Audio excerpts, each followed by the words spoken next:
समृद्धि investment पक्षरु आमर एही आर्थिक आलोचना को स्वागत।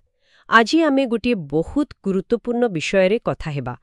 शब्दटा हेउछि तरलता बा जहाको आमे इंग्राजी रे कहू लिक्विडिटी। काहीकि आमर निवेश करिथिबा टंका एमिति पानी भଳି सहजरे मिलिबा दरकार। आज आम सांगरे अछंती जणे विशेषज्ञ ए विषय रे आलोचना पाई। नमस्कार। नमस्कार। हाँ, एटा बहुत भल प्रश्नटीए। आमे साधारणतः निवेश बेले खाली केते लाभ मिलिबो सेटा देखू, किंतु से टंकाटा जरूरी बेले केते शीघ्र आउ केते सहजरे आम हाथ को आसी पारिबो से कथाटा माने अनेक समय रे पछरे रही जाए। हाँ, एकदम ठीक। अच्छा, गोटे कथा भाबंतु, केही जणे बहुत कष्ट करी किछि टंका जमेइछंती, निवेश भी करिछंती, हेले हठात घरे किछि गोटे बड़ मेडिकल इमरजेंसी आसीगला किंबा भगवान न करंतु चाकरी चलीगला, आय पूरा बंद। एमिथि परिस्थिति तो केबे भी आसी पारे। आउ सेते बेले जदि निजर से निवेश टंका फेरी पाइबाकू मास मास लागिगला कि वर्षे दी वर्ष अपेक्षा करिबाकू पड़िला, ताहले से निवेशर लाभ कौन रहिला? सत्य कथा, केही भी चाहिबे नाही सेमिति सेउ बोली। समस्ते चाहिबे तांकर निज टंका दरकार बेले बस किछि घंटा बा गोटे दी दिन भितरे बैंक अकाउंट रे आसी जाऊ। सेथि पई तो आज आमे एई तरलता माने लिक्विडिटी विषय टिके भल भाबरे कथा हेबा। एइटा आम आर्थिक जीवन पई केते जरूरी सेटा बुझिबा। ठीक अछि, ताले आरंभर बुझांतु ए लिक्विडिटी बा तरलता जिनिसटा प्रकृतरे कोन? देखंतु, तरलता बा लिक्विडिटी गोटे माप। एटा देखाए जे आपणकर कोनोसी गोटे संपत्ति माने एसेट बा निवेश को आपण केते सहजरे आउ केते शीघ्र, आउ गोटे गुरुत्वपूर्ण कथा, तारो मूल्य बेसी किछि न कमाई केते जल्दी नगद टंकारे बदलाई पारिबे। अच्छा, जो संपत्ति जेते शीघ्र आउ सहजरे कैश हेई पारिबो से सेते अधिक तरल बा लिक्विड। एटा टिके जटिल लागुछि, किछि सहज उदाहरण देई बुझाई हबो कि? हाँ, निश्चय। गोटे मजादार तुलना करिवा। भावन्तु आपणक पाखरे गोटे पटे अछि 1 किलोर लुहा छड़, आउ अन्य पटे अछि 1 लिटर पानी। ठीक अछि, लुहा आउ पानी। एबे जदि आपणकु हठात खाली चामुचे दरकार पड़िला, कोथरु नेबा सहज? पानीरु तो सांगे सांगे चामुचेरे काढी जीवो। एकदम किछि कष्ट नाही, किंतु सेई लुहा छड़रु चामुचे अंश काढिबाकू चेष्टा करंतु तो। ओहो, सेटा तो भारी कष्ट। हातुड़ी निहण किछि मेशिन दरकार पड़िबो बोधे। हाँ, केते समय जीव, परिश्रम हबो, आउ छड़टा भी भांगी रुजी जीव। वाह, ए तो बढ़िया उदाहरण। माने किछि निवेश पानी परी जहा बहुत लिक्विड, आउ किछि लुहा परी जहा इन लिक्विड बा अतरल। बिल्कुल ठीक। एइटाई हेला लिक्विड आउ इन लिक्विड संपत्ति भितरे मूल फरक। आमर किछि निवेश पानी परी सहजरे कैश ही जाए, आउ किछि लुहा परी जहाको कैश करिबाकू समय लागे, कष्ट हुए, आउ बेले बेले तार दाम भी कमी जाए। बुझिली। ताहले आमर जो पारंपरिक निवेश सबु अछि, जेमिति LIC पॉलिसी, FD, जमीबाड़ी, सुना, एगुड़िक तरणता दृष्टिरु केमिति? हाँ, चलंतु सेगुड़िकू गोटी गोटी करी देखिबा। एई तरलतार मापरे प्रथमे आसंतु बीमा पॉलिसी, विशेष करी एंडाउमेंट पॉलिसी। जेमिति LIC रा अनेक पॉलिसी अछि। लोके एहाकू सुरक्षा भाबंती, निवेश भी भाबंती, किंतु भाबंतु मैच्योरिटी पूर्वरु टंका दरकार पड़िला आउ पॉलिसीटाकू सरेंडर कले।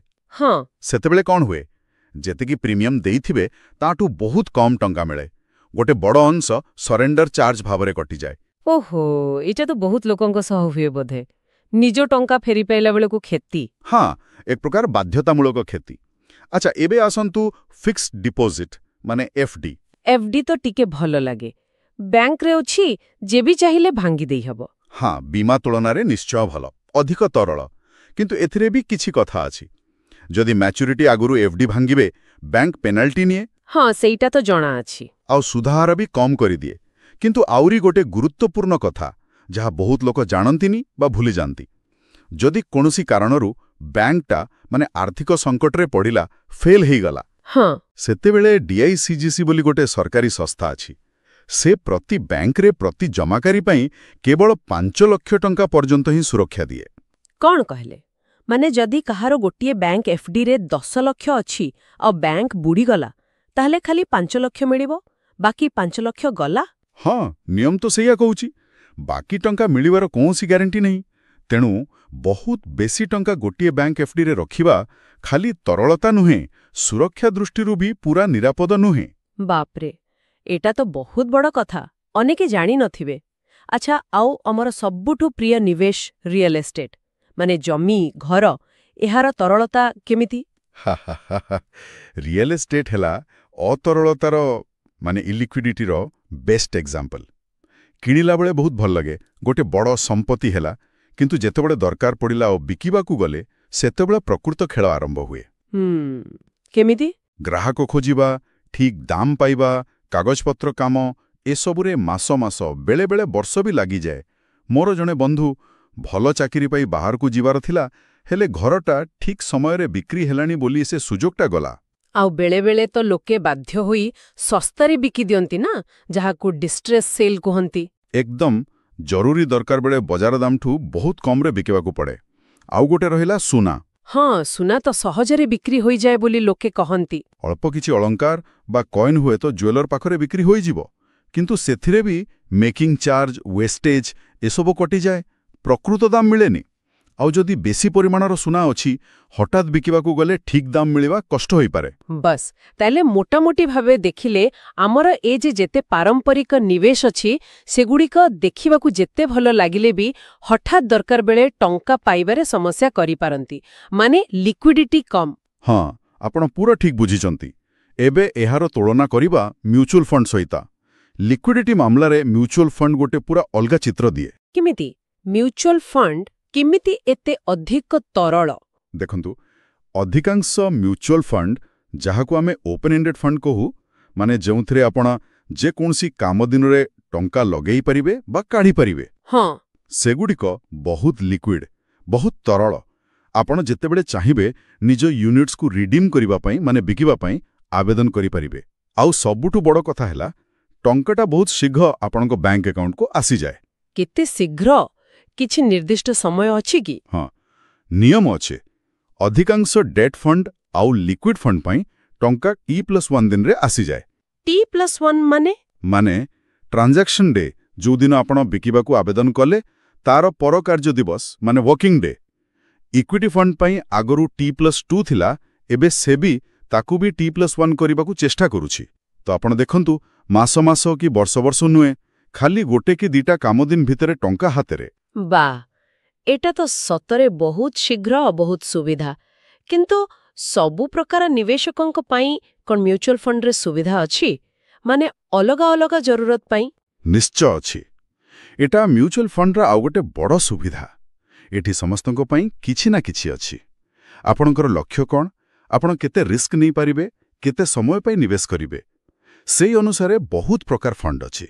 ଯେମିତି ବେଶୀ ରିସ୍କ ନେଇ ବେଶୀ ଲାଭ ପାଇଁ ଇକ୍ୱିଟି ଫଣ୍ଡ, କମ୍ ରିସ୍କ ନିୟମିତ ଆୟ ପାଇଁ ଡେଟ୍ ଫଣ୍ଡ, ଦୁଇଟା ଭିତରେ ବ୍ୟାଲେନ୍ସ ପାଇଁ ହାଇବ୍ରିଡ୍ ଫଣ୍ଡ, ଅନେକ ବିକଳ୍ପ। ଆଚ୍ଛା, ଆଉ ଏସବୁ କେତେ ସୁରକ୍ଷିତ? ମାନେ ପ୍ରୋସେସଟା କେତେ ସ୍ୱଚ୍ଛ, କିଛି ନିୟନ୍ତ୍ରଣ ଅଛି? ବହୁତ ଗୁରୁତ୍ୱପୂର୍ଣ୍ଣ ପ୍ରଶ୍ନ। ପୁରା ମ୍ୟୁଚୁଆଲ ଫଣ୍ଡ ଇଣ୍ଡଷ୍ଟ୍ରି ଭାରତରେ ସିବି ଦ୍ୱାରା କଡ଼ା ନିୟନ୍ତ୍ରଣରେ ଅଛି। ସବୁ ଫଣ୍ଡ ହାଉସ୍, ସବୁ ଯୋଜନାକୁ ନିୟମ ମାନି ଚଳିବାକୁ ପଡ଼େ। ସବୁକିଛି ପୁରା ଟ୍ରାନ୍ସପେରେଣ୍ଟ, ସ୍ୱଚ୍ଛ। ଆପଣ ଯେକୌଣସି ଦିନ ନିଜ ନିବେଶର ପ୍ରକୃତ ମୂଲ୍ୟ, ଯାହାକୁ NAV କହନ୍ତି, ତାହା ଜାଣିପାରିବେ। ଅନଲାଇନ୍ ସବୁ ଦେଖିହେବ। ଆଉ ରିଡିମ୍ କରିବା ପ୍ରୋସେସ୍ ବି ପୁରା ସରଳ ଆଉ ସିଷ୍ଟମାଟିକ୍। ସେ ପାଣି ଆଉ ଲୁହା ଉଦାହରଣକୁ ଯଦି ଦେଖିବା, ମ୍ୟୁଚୁଆଲ ଫଣ୍ଡ କୋଉଥିରେ ଯିବ? ମ୍ୟୁଚୁଆଲ ଫଣ୍ଡକୁ, ବିଶେଷ କରି ଓପନ୍ ଏଣ୍ଡେଡ୍ ଫଣ୍ଡକୁ, ଆମେ ସେଇ ପାଣି ଟ୍ୟାପ୍ ସହ ତୁଳନା କରିପାରିବା। ପାଣି ଟ୍ୟାପ୍? ହଁ, ଆପଣଙ୍କ ନିବେଶ ହେଲା ପାଣି ଟାଙ୍କିର ପାଣି। ଯେତେବେଳେ ଟଙ୍କା ରୂପକ ପାଣି ଦରକାର ପଡ଼ିଲା, ଆପଣ ଖାଲି ଟ୍ୟାପ୍ଟା ଖୋଲିଦେଲେ, ରିଡେମ୍ପସନ୍ ରିକ୍ୱେଷ୍ଟ ଦେଲେ। ବସ୍, ଯେତିକି ଦରକାର ସେତିକି ପାଣି ସହଜରେ ଆପଣଙ୍କ ବ୍ୟାଙ୍କ ଆକାଉଣ୍ଟ ରୂପକ ବାଲ୍ଟିରେ ଆସି ଜମା ହୋଇଗଲା। କିଛି କଷ୍ଟ ନାହିଁ, କିଛି ଅପେକ୍ଷା ନାହିଁ। ବଢ଼ିଆ। ଆଚ୍ଛା, ସମୃଦ୍ଧି ଇନଭେଷ୍ଟମେଣ୍ଟ ତ ନିବେଶ ପରାମର୍ଶ ଦିଏ। ଆପଣମାନେ ଲିକ୍ୱିଡିଟି କଥାଟା ଉପରେ କେତେ ଗୁରୁତ୍ୱ ଦିଅନ୍ତି? ସମୃଦ୍ଧି ଇନଭେଷ୍ଟମେଣ୍ଟରେ ଆମେ ସବୁବେଳେ ଏଇ କଥାଟା ମାନୁ ଯେ ଗୋଟେ ଭଲ ଫାଇନାନ୍ସିଆଲ ପ୍ଲାନରେ ଖାଲି ରିଟର୍ନ ନୁହେଁ, ଲିକ୍ୱିଡିଟି ବି ସେତିକି ହିଁ ଜରୁରୀ। ଆମେ ଆମ ଗ୍ରାହକଙ୍କ ସହ କଥା ହେଲାବେଳେ ତାଙ୍କର ଲକ୍ଷ୍ୟ କ'ଣ, କେତେବେଳେ ଟଙ୍କା ଦରକାର ପଡ଼ିପାରେ, ସେସବୁ ବୁଝି ଗୋଟେ ବାଲାନ୍ସଡ ପୋର୍ଟଫୋଲିଓ ତିଆରି କରିବାରେ ସାହାଯ୍ୟ କରୁ। ଯେମିତି ତାଙ୍କୁ ଟଙ୍କା ବଢ଼ିବ ବି ଆଉ ଦରକାର ବେଳେ ସହଜରେ ମିଳିବ ବି। କାରଣ ଆମେ ଜାଣୁ, କଷ୍ଟ କରି କମେଇଥିବା ଟଙ୍କା ଯଦି ଠିକ୍ ସମୟରେ କାମରେ ନ ଆସିଲା ତାହେଲେ ତାର ମୂଲ୍ୟ କମିଯାଏ। ଏହା ଏକ ଭଲ ଚିନ୍ତାଧାରା। କିନ୍ତୁ କିଛି ଲୋକ ଏମିତି ବି ଭାବିପାରନ୍ତି ଯେ ମୋର ଏତେ ଶୀଘ୍ର ଟଙ୍କା ଦରକାର ହୁଏନି, ମୁଁ ତ ଲଙ୍ଗ୍ ଟର୍ମ ପାଇଁ ଇନଭେଷ୍ଟ କରୁଛି। ତାହେଲେ ପ୍ରକୃତ ଜୀବନରେ ଏଇ ତରଳତାର ମହତ୍ତ୍ୱ କେତେ? କାହିଁକି ଏଇଟା ଏତେ ଜରୁରୀ? ଦେଖନ୍ତୁ, ଜୀବନରେ କେତେବେଳେ କ'ଣ ହେବ କେହି କହିପାରିବେ ନାହିଁ। କିଛି ସମ୍ଭାବ୍ୟ ପରିସ୍ଥିତି କଥା ଭାବନ୍ତୁ।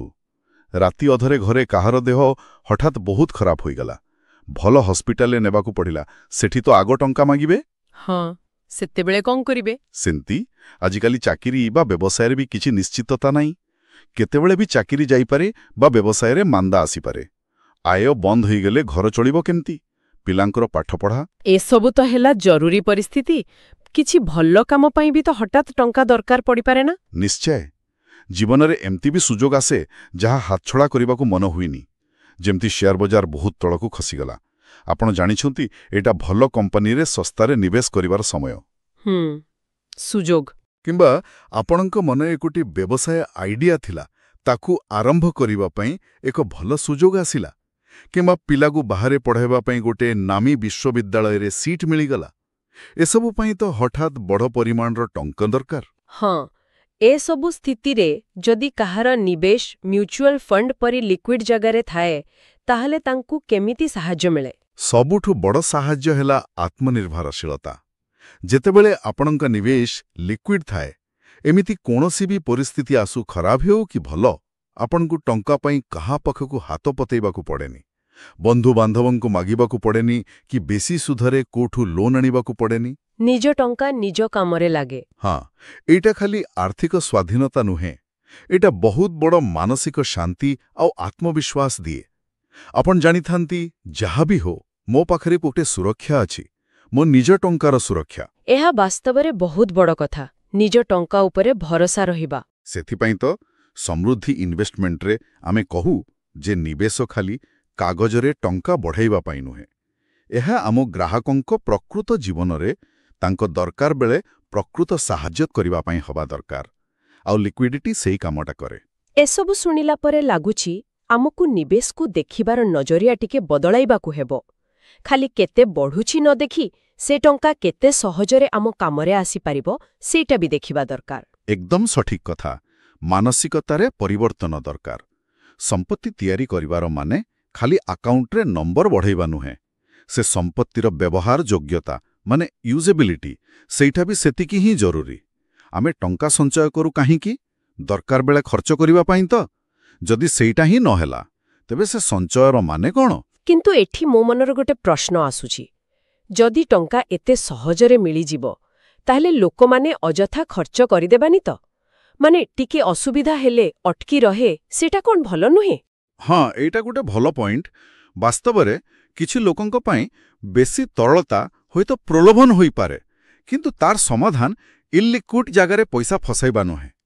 ତାର ସମାଧାନ ହେଲା ଆର୍ଥିକ ଅନୁଶାସନ, ଫାଇନାନ୍ସିଆଲ ଡିସିପ୍ଲିନ୍। ମ୍ୟୁଚୁଆଲ ଫଣ୍ଡରେ ଆପଣ SIP ଭଳି ଜିନିଷ କରିପାରିବେ, ନିୟମିତ ଇନଭେଷ୍ଟ କରିବେ, ଲଙ୍ଗ୍ ଟର୍ମ ପାଇଁ ଟଙ୍କା ଜମାଇବେ। କିନ୍ତୁ ତା ସତ୍ତ୍ୱେ ବି ଯଦି କେବେ ଜରୁରୀ ପଡ଼ିଲା, ସେ ଟଙ୍କା ବାହାର କରିବାର ରାସ୍ତା ବି ଖୋଲା ଅଛି। ମାନେ ଆପଣଙ୍କୁ ଡିସିପ୍ଲିନ୍ ସହ ଫ୍ଲେକ୍ସିବିଲିଟି ବି ମିଳୁଛି।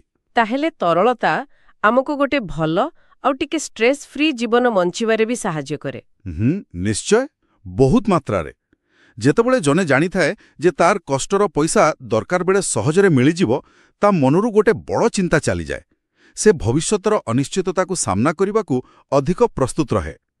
ତା ଟଙ୍କା ସେଇ ଲୁହା ଛଡ଼ ପରି ବନ୍ଧା ହୋଇ ରହେନି, ଯାହାକୁ ଦେଖିହେବ କିନ୍ତୁ ଭୋକ ମେଣ୍ଟେଇ ହେବ ନାହିଁ। ଲିକ୍ୱିଡିଟି ଆପଣଙ୍କୁ ନିଷ୍ପତ୍ତି ନେବାର ସ୍ୱାଧୀନତା ଦିଏ, ଜୀବନକୁ ସରଳ କରେ। ତେବେ ଏତେ ସବୁ ଆଲୋଚନା ପରେ ମୁଖ୍ୟ କଥାଟା କ'ଣ? ସାରାଂଶ କ'ଣ? ମୁଖ୍ୟ କଥା ନେବାଳା, ଆମ ନିବେଶ ଆମ ପାଇଁ ଦୁଇଟା କାମ କରିବା ଦରକାର। ପ୍ରଥମ, ସେ ଆମ ପାଇଁ ପରିଶ୍ରମ କରି ଆମ ଟଙ୍କାକୁ ବଢ଼େଇବ, ଏଥିରେ କିଛି ଡାଉଟ୍ ନାହିଁ। କିନ୍ତୁ ଦ୍ୱିତୀୟ, ଆଉ ସେତିକି ହିଁ ଗୁରୁତ୍ୱପୂର୍ଣ୍ଣ, ଯେତେବେଳେ ଆମକୁ ସେ ଟଙ୍କାର ସବୁଠୁ ବେଶୀ ଦରକାର ପଡ଼ିବ, ସେତେବେଳେ ସେ ପାଣି ପରି ସହଜରେ ଆମ ପାଖକୁ ବୋହି ଆସିବା ଦରକାର। ଆଉ ଭବିଷ୍ୟତ କଥା ଯଦି ଦେଖିବା, ଆଗାମୀ ଦିନରେ ଏହାର ଗୁରୁତ୍ୱ କ'ଣ ବଢ଼ିବ? 100% ବଢ଼ିବ। ଆମେ ଗୋଟେ ବହୁତ ଦ୍ରୁତଗତିରେ ବଦଳୁଥିବା ଦୁନିଆରେ ଅଛୁ। ଟେକ୍ନୋଲୋଜି, ବଜାର, ଆମ ଜୀବନ ସବୁକିଛି ବଦଳୁଛି। ଏମିତି ସମୟରେ ଫାଇନାନ୍ସିଆଲ ଫ୍ଲେକ୍ସିବିଲିଟି ମାନେ ଆର୍ଥିକ ନମନୀୟତା ଆଉ ସ୍ପିଡ୍ ମାନେ ନିଷ୍ପତ୍ତି ନେବାର ଗତି ଏ ଦୁଇଟା ବହୁତ ଜରୁରୀ ହେବ। ତେଣୁ ମୋ ମତରେ ଲିକ୍ୱିଡିଟି ଖାଲି ଗୋଟେ ସୁବିଧା ନୁହେଁ, ଏଟା ଭବିଷ୍ୟତରେ ଆମର ସମସ୍ତଙ୍କ ପାଇଁ ଗୋଟେ ପ୍ରକୃତ ଫାଇନାନ୍ସିଆଲ ସୁପର ପାୱାର ହେବ। ଯାହା ପାଖରେ ନିଜ ଟଙ୍କାକୁ ସହଜରେ ବ୍ୟବହାର କରିବା ଶକ୍ତି ଅଛି, ସେ ପରିବର୍ତ୍ତନକୁ ଡରିବନି, ବରଂ ନୂଆ ସୁଯୋଗର ଫାଇଦା ନେଇପାରିବ। ବାଃ, ଏଇଟା ସତରେ ଗୋଟେ ବହୁତ ଶକ୍ତିଶାଳୀ କଥା କହିଲେ, ଫାଇନାନ୍ସିଆଲ ସୁପର ପାୱାର। ତାହେଲେ ଆମ ଶ୍ରୋତାମାନେ ଯେତେବେଳେ ଆଗକୁ କିଛି ନିବେଶ କରିବା କଥା ଭାବିବେ, ସେତେବେଳେ ନିଜକୁ କୋଉ ମୁଖ୍ୟ ପ୍ରଶ୍ନ ପଚାରିବା ଦରକାର? ଗୋଟିଏ ସରଳ କିନ୍ତୁ ବହୁତ ଗୁରୁତ୍ୱପୂର୍ଣ୍ଣ ପ୍ରଶ୍ନ ସେମାନେ ନିଜକୁ ପଚାରନ୍ତୁ, ଯଦି ମୋତେ କାଲି କି ଆସନ୍ତା ସପ୍ତାହରେ ଏ ଟଙ୍କା ଦରକାର ପଡ଼େ, ମୁଁ ଏହାକୁ କେତେ ସହଜରେ, କେତେ ଶୀଘ୍ର ଆଉ ମୋ ମୂଳଧନ ବା ମୂଲ୍ୟ ବେଶୀ କ୍ଷତି ନ କରି କ୍ୟାସ୍ରେ ପାଇପାରିବି? ଏଇ ଗୋଟିଏ ପ୍ରଶ୍ନର ସତ ଉତ୍ତର ହିଁ ତାଙ୍କୁ ଠିକ୍ ନିବେଶ ବାଛିବାରେ ବହୁତ ସାହାଯ୍ୟ କରିବ। ଆଉ ଏଇଟା ଆଉ ଗୋଟେ କଥା ବି ମନକୁ ଆଣୁଛି, ଆମେ ଯୋଉ ପୁରୁଣା ନିବେଶ ପଦ୍ଧତି ସବୁକୁ ଆପଣେଇ ଆସିଛୁ ବର୍ଷ ବର୍ଷ ଧରି, ସେଗୁଡ଼ିକ ଆଜିର ଏଇ ଫାଷ୍ଟ ପେସ୍ଡ ଲାଇଫ୍ର ଦରକାର ସହ କେତେ ତାଳ ଦେଇ ପାରୁଛନ୍ତି? ଆମ ନିବେଶ ବି ଆମ ଜୀବନର ଗତି ସହ ମିଶିବା ଦରକାର ନା? ଏଇଟା ହିଁ ତ ପ୍ରକୃତ ଚିନ୍ତନ ପାଇଁ ପ୍ରଶ୍ନ। ସମସ୍ତେ ନିଜକୁ ପଚାରିବା ଦରକାର, ଆମ ନିବେଶ ଆମ ଜୀବନକୁ ସହଜ କରିବା ପାଇଁ, ଅଧିକ ଜଟିଳ କରିବା ପାଇଁ ନୁହେଁ। ନିଶ୍ଚୟ। ଠିକ୍ ଅଛି। ଯଦି କେହି ଆମ ଶ୍ରୋତା ଲିକ୍ୱିଡିଟି ବିଷୟରେ ଆହୁରି ଜାଣିବାକୁ ଚାହାନ୍ତି କିମ୍ବା ନିଜର ଇନଭେଷ୍ଟମେଣ୍ଟ ପୋର୍ଟଫୋଲିଓରେ ତରଳତା କେମିତି ଅଛି ସେ ବିଷୟରେ ଆଲୋଚନା କରିବାକୁ ଚାହାନ୍ତି, ତେବେ ସେମାନେ କ'ଣ କରିପାରିବେ? ସମୃଦ୍ଧି ଇନଭେଷ୍ଟମେଣ୍ଟ କିପରି ସାହାଯ୍ୟ କରିପାରିବ? ହଁ, ସେମାନଙ୍କ ପାଇଁ ସମୃଦ୍ଧି ଇନଭେଷ୍ଟମେଣ୍ଟର ସବୁବେଳେ ସ୍ୱାଗତ। ସେମାନେ ପାଖରେ ଥିବା ସମୃଦ୍ଧି ଇନଭେଷ୍ଟମେଣ୍ଟ ଅଫିସକୁ ଆସି ଆମର ଅଭିଜ୍ଞ ପରାମର୍ଶଦାତାଙ୍କ ସହ କଥା ହୋଇପାରିବେ। ଏହା ସମ୍ପୂର୍ଣ୍ଣ ମାଗଣା, କିମ୍ବା ଆମ ୱେବସାଇଟ୍ରେ ଥିବା ନମ୍ବରରେ କଲ୍ କରି ଆପଏଣ୍ଟମେଣ୍ଟ ବି ନେଇପାରିବେ। ଆମ ଟିମ୍ ସେମାନଙ୍କୁ ବ୍ୟକ୍ତିଗତ ଆର୍ଥିକ ସ୍ଥିତି ଆଉ ଲକ୍ଷ୍ୟକୁ ଭଲ ଭାବେ ବୁଝି କେମିତି ଟଙ୍କା ବଢ଼ିବା ସହିତ ଠିକ୍ ଲିକ୍ୱିଡିଟି ବଜାୟ ରଖିହେବ ସେ ବିଷୟରେ ସରଳ ଭାଷାରେ ବୁଝାଇଦେବେ। ଆମେ ସାହାଯ୍ୟ କରିବାକୁ ସବୁବେଳେ ପ୍ରସ୍ତୁତ। ବହୁତ ବଢ଼ିଆ। ସମୃଦ୍ଧି ଇନଭେଷ୍ଟମେଣ୍ଟ ପକ୍ଷରୁ ଆୟୋଜିତ ଆଜିର ଏହି ଆଲୋଚନାକୁ ମନ ଦେଇ ଶୁଣିଥିବାରୁ ଆମର ସମସ୍ତ ଶ୍ରୋତାଙ୍କୁ ବହୁତ ବହୁତ ଧନ୍ୟବାଦ। ଆଶା କରୁଛୁ ତରଳତା ବା ଲିକ୍ୱିଡିଟିର ଗୁରୁତ୍ୱ ଆଉ ତାକୁ ନିଜ ଫାଇନାନ୍ସିଆଲ ପ୍ଲାନ୍ରେ କେମିତି ସାମିଲ କରିବେ ସେ ବିଷୟରେ ଆମର ଏ କଥାବାର୍ତ୍ତା ଆପଣମାନଙ୍କ କାମରେ ଆସିବ। ଆଜିର ଏ ଆଲୋଚନା କେମିତି ଲାଗିଲା? ଆପଣଙ୍କ ମତାମତ କମେଣ୍ଟରେ ନିଶ୍ଚୟ ଜଣାନ୍ତୁ। ଆପଣଙ୍କ ଫିଡବ୍ୟାକ୍ ଆମ ପାଇଁ ବହୁ ମୂଲ୍ୟବାନ। ଆଉ ଯଦି ଆପଣ ଅନ୍ୟ କୌଣସି ଫାଇନାନ୍ସିଆଲ ଟପିକ୍ ଉପରେ ଏମିତି ଆଲୋଚନା ଶୁଣିବାକୁ ଚାହାନ୍ତି, ତା ବି ଲେଖିପାରିବେ। ହଁ, ଆମେ ନିଶ୍ଚୟ ଚେଷ୍ଟା କରିବୁ ସେ ବିଷୟରେ ଆଗକୁ କହିବାକୁ। ଠିକ୍ ଅଛି, ପୁଣି ଦେଖାହେବ ଆଉ ଏକ ନୂଆ ବିଷୟ ସହିତ। ସେ ପର୍ଯ୍ୟନ୍ତ ବିଦାୟ ନେଉଛୁ। ନମସ୍କାର। ନମସ୍କାର।